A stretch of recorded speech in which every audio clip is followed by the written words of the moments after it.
And hello, ladies and gentlemen, boys, girls, friends, family, acquaintances, everybody and anybody, all in between that listens to these little things that I do. Welcome again to The Voice in the Dark. Back in the dark, you could say, because I'm pretty sure you can't see me.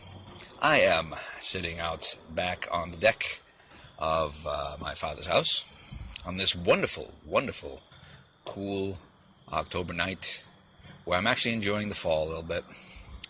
And I got to tell you, it's rather nice. Enjoying it, enjoying this nice chill weather, literally. There's a lot of people out there who can't stand the fact that it's this cold, but really, I prefer this. And this isn't even cold yet. Oh, it's not even cold yet. But here we are. I'm just listening to the sounds of... I mean, on the other side of the house, there are cars driving by, and I don't know if you'll be able to hear them, but... off to my right here is nothing but woods and swamp and the sounds of crickets and all those things in the night that make this time of the year so wonderful. Because I can sit out here and actually not have to worry about goddamn insects. I love it. There really just aren't that many around. And I'm doing it while I'm enjoying a nice warm drink. And no, it's not pumpkin, so screw off.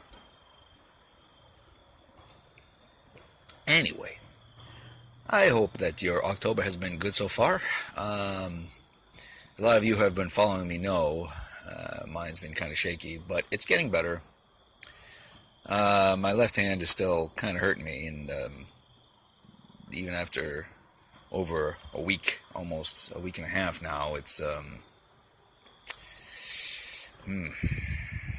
hurts. It still hurts. It actually is a little bit of a pain in the neck to twist off just a bottle cap with my left hand. As any of you who actually know me would realize, this bugs me to no fucking end. I hate it. I hate the fact that something so mundane that you take for granted is suddenly not easy for you to do. It kind of puts a new perspective on a few things. None of which are terrible. It's just... It's exactly that. It makes you realize that, there is a lot you do take for granted. Oh, boy, I mean, you take life for granted. I, for one, I don't really think I needed another reminder of how fragile life is. Don't get me wrong, I'm no saint when it comes to doing dumb things, but, I mean... Let's face it, more than some, I know the sanctity of life, I just... But at the end of the day, it only shows that things like accidents, and you'll never see them coming. I didn't see the car coming that hit me when I came through that intersection. Didn't hear no squealing of brakes. Didn't hear nothing, just... bam, and the next thing I know, the world was kind of, got bounced around a whole lot, and I'm having a hard time breathing because I'd gotten jammed into the center console so bad that no air wanted to go into my lungs. Obviously, I came out okay because I'm sitting here talking to you, but frankly, it was a little scary. A little scary. I can't say that I was ever really worried about it. And that's not just because I'm brave, it's just, I don't know, it was, just wasn't really worried about it yet. But, enough on the experience itself. USAA has gotten back to me, and I think I've already told you already, the car, God rest the Sonata, is totaled. It's a total loss. It's just not feasible to fix it, unfortunately. And they're going to give me about $1,700 for it. And, that's what you pay insurance for, folks. You can be the most careful driver in the world. You can. You can be the most careful driver in the world. You can never have an accident. You can have eyes all around you, in the back of your head, everywhere. But you can never control what the other person on the road is going to be doing. That's the one thing you have no control over. And that's why you have insurance. That's why I've been paying. That's why I'm paying insurance. I know it's a pain in the ass, don't get me wrong, but in times when you actually need it, believe me, you want it. And I have nothing but good things to say about USAA about all this. They've been very understanding and very easy about explaining what I need to do. And I gotta send them. I gotta sign over the title for the car. Like I said, God rest the Sonata. It was a very, very good car. 237,000 miles in almost 10 years.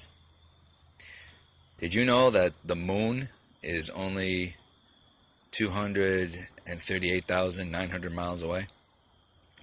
I almost made it to the moon. I'm not sure if I told you that already, but me and that Sonata, we almost made it to the moon. Well, she'll be driving among the stars now. Oh, so many things going on. So many things. Current events.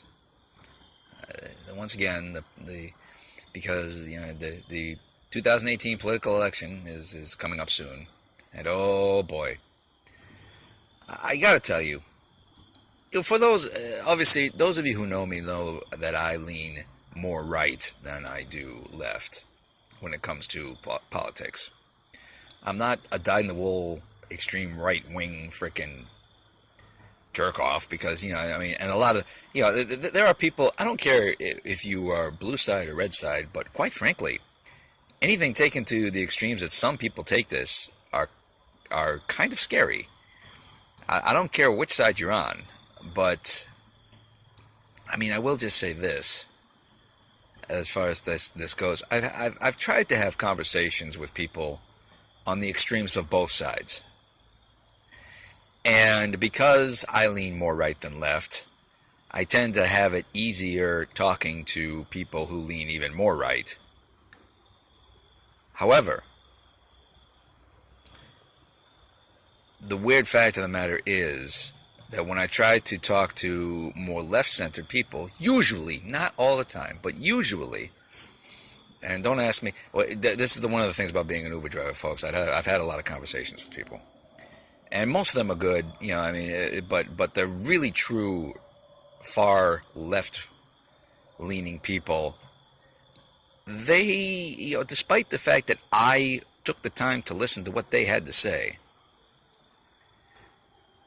they didn't want to extend to me the same courtesy. Now, I don't think that's just a left or right thing. I don't think that's just a left thing. I think that's just anybody who holds on to a view of anything to such a point that no matter what anybody says, they're wrong, as long as they don't agree with you. But I tend to see it more when dealing with liberals. I don't know why. Like I said, it's not like I sit here and try and pound my views over their head. I really don't. But one thing I've noticed is that the way it usually goes with these kind of conversations is, we would talk, and the people who they'll give their opinion, but then when I try and give my opinion, they just talk over me. Loudly and rather obnoxiously, I might add. I get it, you're trying to prove a point, but at the same time, if I've given you the courtesy of saying what you want to say and listening and trying to understand your point of view, and this could extend to anything, then it is only a courtesy for you to extend that to me as well. I can never understand people who are so set in their ways and believe so vehemently that anybody who believes anything except for exactly what they believe, and that goes with politics, that goes with religion, that goes with anything.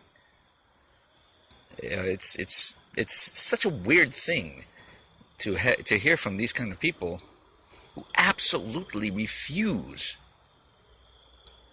to hear anything but what they believe to be the one and only truth. Like I said, that doesn't just extend to politics. That extends to religion. That extends to social matters, that extends to almost anything and everything. This world is full of people, and if everybody held the same opinions on absolutely everything, ladies and gentlemen, it would be a very, very boring world. It really would. You'd get stagnation. No new ideas would come up because everybody would be in total agreements on everything. It would. Some people would say that's not true, and if everybody was in total agreement with everything, then we could probably accomplish anything. But necessity, as they say, I don't know if it fits correctly, but the whole necessity is the mother of invention. I also think that that people trying to prove other people wrong on something in a friendly manner, friendly competition, also drives invention. But then again, now we're getting into now we're getting a little bit beyond just ideals and moral stances on things. We're moving past that in this. But let's face it, it does get. But going back to what I was saying, it does get a little obnoxious when somebody just absolutely refuses, no matter what, come hell or high water, to give you the courtesy of at least listening to what you have to say. No, they just get angry and start talking louder over you and more obnoxiously. It's like, really? Like, geez, guys. Why did I bother listening to you if you're not going to listen to me? Did you ever, and it happens on the internet a lot, that's for damn sure. I see that plenty, and it just makes me shake my head because I'm like, look, can't we all just get along? Jesus, this is one of those weird things where it's just like, And then, and again, the argument goes from, well, you're not agreeing with me, so I'm going to talk louder. And if that doesn't work, now I'm just going to attack you personally. That happens a lot too, and like that mostly becomes an internet thing. And oh boy, you really want to start tossing crap like that around. But that's the way that these people seem to think. And like I said, that's not just a left or right thing. That's a political thing.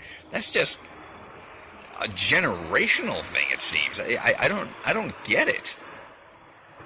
Lord knows if I wouldn't be able to look at myself in a mirror if I started just trying to shame people over something that has absolutely nothing to do with whatever view they're trying to present. It's just, it's hardly a step above being a bully. It's just disgusting. I can't stand it. Stupid. I guess you could say that was my social commentary for the night. I don't really know what else to call it. One of those weird things, folks. It's you know me when I do these voice in the dark little void things. It's just I just go wherever the conversation leads, and that just happens to be where it goes. I'm gonna, one last pseudo-political thing I'm gonna talk about. I don't know how many people actually have heard about what's going on, but supposedly we have another huge caravan of people whose numbers are growing by the day, if you are to believe anything you hear, that are coming up through Mexico to the United States illegally. They all want to come to the border. I'm talking thousands of people. There's a few thousand people from last I heard. The numbers are never exact, of course, because you can't talk it, but I've seen the pictures and I've seen the videos. That's a lot of people. Like I said, if you are to believe it, do your own research on it. Don't take anything I say as gospel, because Lord knows I'm as fallible as anybody else. But if this has any grain of truth to it, it proves a couple of things that are just undeniable. One, I find the timing of it suspect, because in this, we got the midterm elections coming up, And I couldn't tell you which way that's going to go. I don't really. Like I said, I'm not a political analyst. I've said that before. I'm going to say it again. I mean, it sure as hell seems like this. A lot of people can't stand the fact that Republicans are seemingly trying to control so much, but at the same time, every time that they've had the majority, they didn't get anything done. I'm not too pleased with them. Every time the Democrats had a majority, they got a bunch of shit done that I didn't agree with, so I'm not too pleased with them. So again, where does that leave me? Well, okay, which one do I agree with more? Until we finally change the system a bit, where we're not relying on just two parties.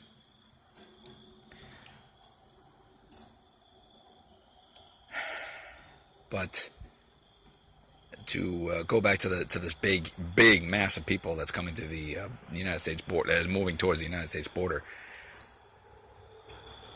Like I said, I find the timing suspect, because what was one of the big things that kind of hurt the Republicans and President Trump, not long ago, it was immigration and this whole idea that children were being ripped from parents' arms at the border, and how could we possibly let this happen? And hey, listen, I got news for you. It's called illegally coming into a country, okay? And I have my own opinion on that. People shouldn't be using their children as an excuse to try and get here, okay? And I think it was really overblown, to be totally honest. Like, where was all the outrage for that back when Obama was in office? Where was it? Wasn't there. And then as soon as all that crested, it died out again, because people got sick of it quick. So, but let's face it, the timing is very suspect on that, because if you're trying to make a certain party not look good, what's he going to do? You're going to bring up something that made them not look good. Well, who on earth would be pulling the strings on that one? Now there's a question for you. The other point I'd like to bring up about this is you have thousands of non-natives coming to your border, to the border of your country, with the intent to cross the border.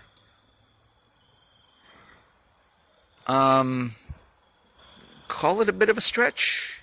I don't think so, but there was a certain time, and by a certain mentality, where you might actually call that an invasion force.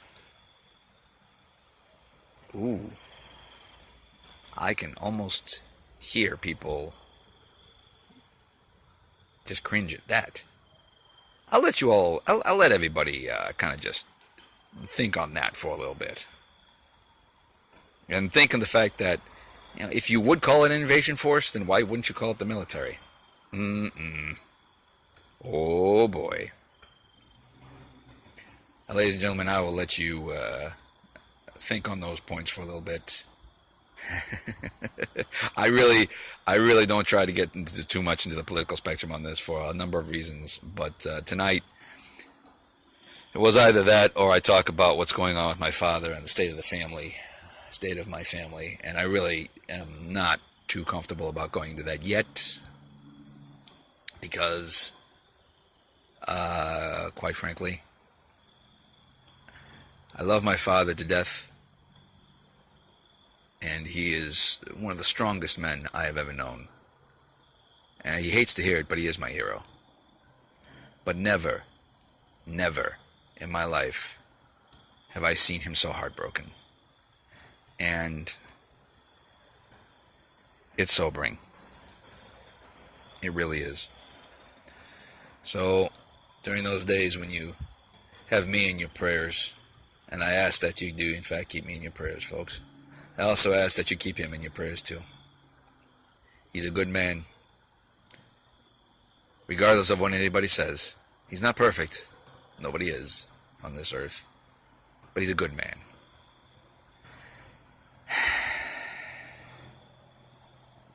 I'll try and do another one of these that isn't 20 minutes long next time. And so this is the voice in the dark, wishing you all a wonderful evening, and I hope tomorrow is better for you. Good night, my dearest friends. And remember, Halloween is just around the corner.